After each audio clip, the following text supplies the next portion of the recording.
मैं अपने प्रिय भारत का एक छात्र स्वदेशी की भावना को बनाए रखते हेतु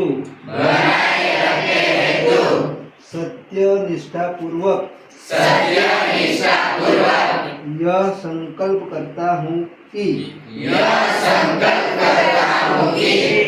अपने दैनिक जीवन में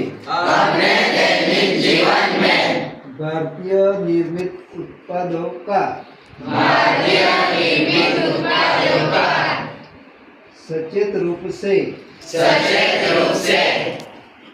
चयन करूँगा तथा उनका प्रचार प्रसार करूँगा। हम वोकल फॉर लोकल,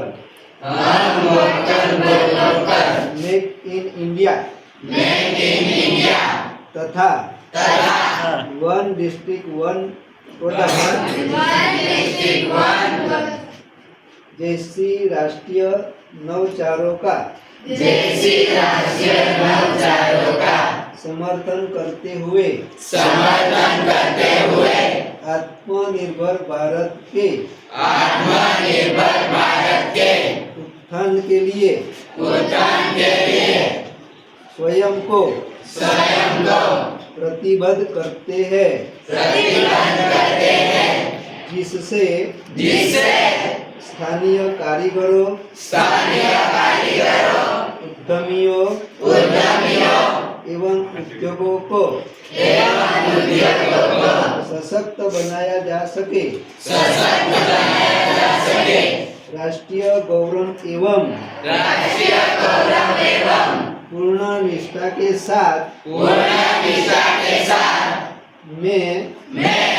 2047 तक एक सशक्त आत्मनिर्भर एवं विकसित भारत के निर्माण हेतु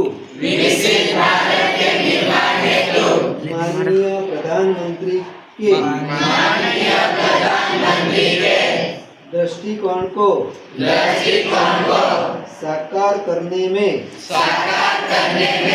अपना योगदान देने का संकल्प करता हूँ।